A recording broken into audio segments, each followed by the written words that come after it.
Conversations about Racism. Today we're going to talk about Loving versus Virginia. In 1965 in Caroline County, Virginia, amidst segregation and prejudice, injustice and cruelty, two teenagers fell in love. Their life together broke the law, but their determination would change it. Richard and Mildred Loving were at the heart of a landmark Supreme Court case that legalized marriage between the races. She's standing at the well, holding a bunch of greens, like they were a bouquet of wedding flowers, carrying my child, smiling at me, that deep, warm smile. Any doubts I might have had, like that this being just too much trouble, drifted away on the wind. My country gal, I am her husband. In the book, this is one of the pictures that really stood out to me. In the Black Lives Matter movement, we've heard a lot of people say all lives matter. And this picture reminded me that even in 1958, we were trying to explain that until Black Lives Matter, all lives don't matter. No child is free until all are free. And this was in October 1958 when the youth marched for integrated schools in Washington, D.C. This book is a great book for families because it travels through the late 50s to the late 70s and just really marks like the struggles that we went through as a nation.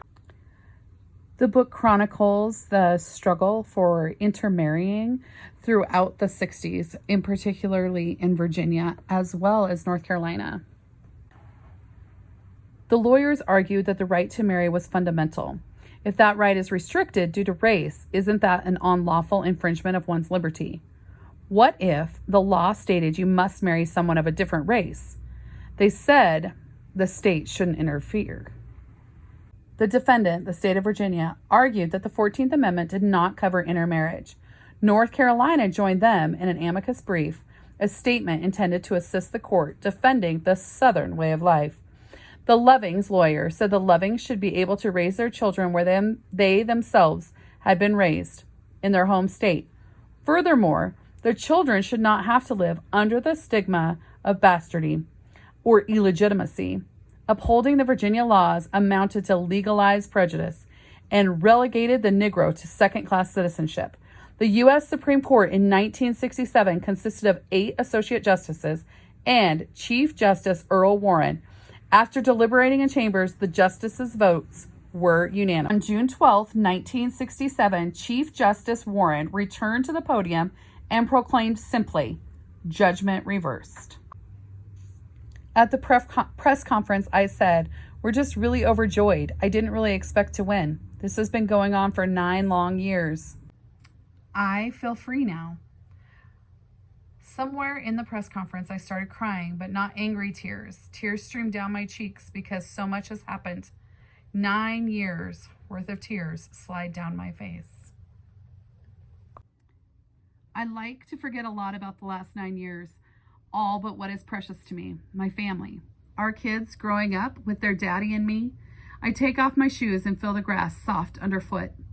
I don't mind the sticks and the pebbles. I just feel the give of the soil and the cool of the grass. I follow my children through the trees to the creek.